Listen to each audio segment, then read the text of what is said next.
Sejam todos muito bem-vindos ao podcast Saúde em Debate. Quem fala aqui é a Giovana Brito e o assunto de hoje será sobre uma questão um tanto polêmica, que são os alimentos transgênicos.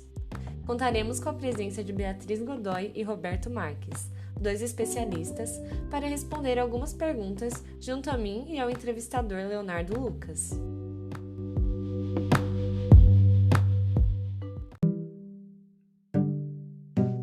Quem fala é o Leonardo Lucas, e no episódio de hoje procuramos descobrir mais sobre os alimentos transgênicos, os riscos que trazem para os seres humanos quanto para o meio ambiente, e também um pouco de suas vantagens.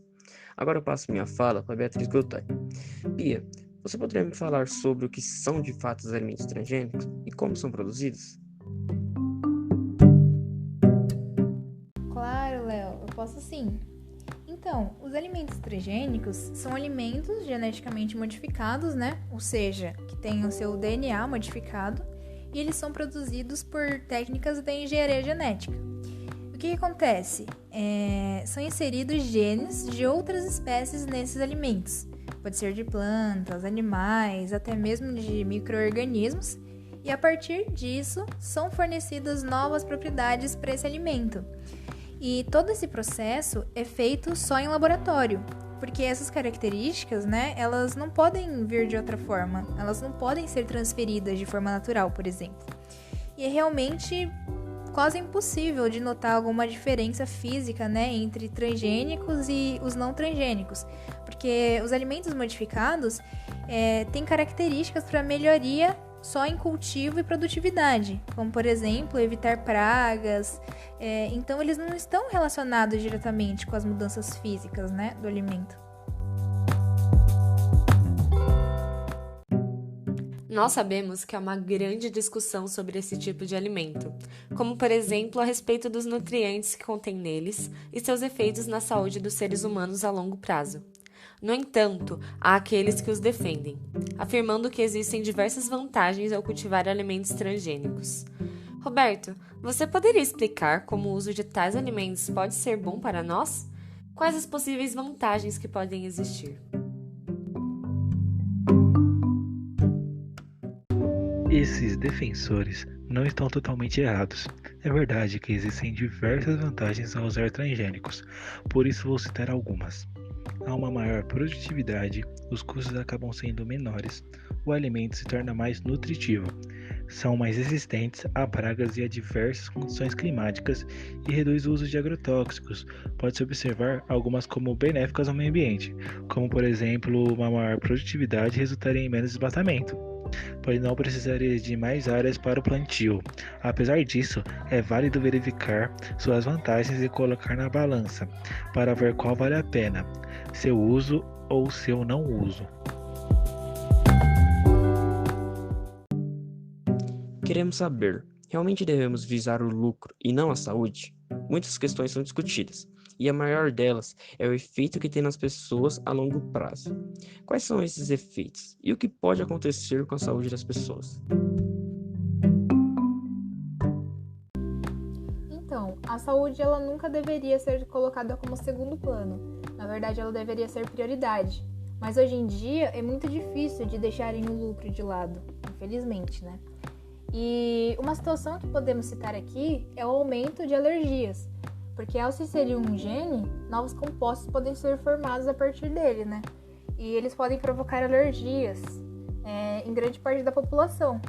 E uma coisa parecida com essa aconteceu nos Estados Unidos, porque muitas pessoas lá tiveram reações alérgicas e foi necessário parar a comercialização de uma soja.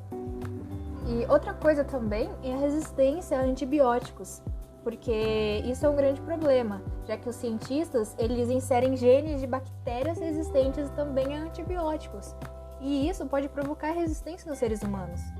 Isso reduz a eficácia dos remédios e acaba se tornando uma grande ameaça para nós. Então, essas são as principais situações. Também podemos citar o aumento de algumas substâncias tóxicas.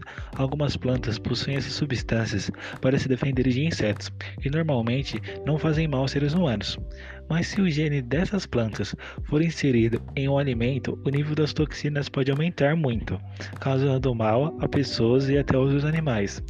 Coisa que aconteceu com o milho transgênico, que foi constatado matar lagartas de borboleta monarca, que é um agente polinizador. Sabemos que temos diversos direitos a respeito desses alimentos, já que os mesmos podem acabar nos prejudicando. Bia, pode me falar mais sobre isso? Então, conforme a legislação, é obrigatório ter a identificação em alimentos transgênicos. Para quê? Para que o consumidor possa saber o que ele está ingerindo. Aqui no Brasil, por exemplo, se houver 1% de transgênicos no produto, é obrigatório que se informe na embalagem. E isso também é válido para os alimentos de origem animal, porque eles comem rações transgênicas. O símbolo, para identificar se um alimento é transgênico ou não, é um T no interior de um triângulo amarelo. Então é bem fácil e nítido de identificar. E geralmente a gente vê muito esse símbolo em óleo de soja, que é o famoso óleo de cozinha, e derivados do milho em geral.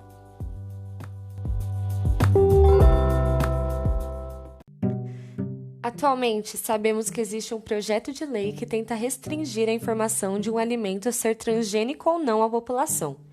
Entendemos que é um direito do cidadão de saber o que ele está consumindo. Por isso, é importante defender a rotulagem de transgênicos. Deixaremos na descrição um link para uma campanha promovida pelo IDEC em prol disso. Obrigado aos convidados Beatriz Godoy e Roberto Marques, que nos auxiliaram a propagar mais informação ao nosso público. Muito obrigada por ouvir nosso podcast até aqui e esperamos que você tenha aproveitado o conteúdo transmitido. Se desejar, você pode escutar outros episódios desse podcast. E nos vemos no próximo episódio de Saúde em Debate.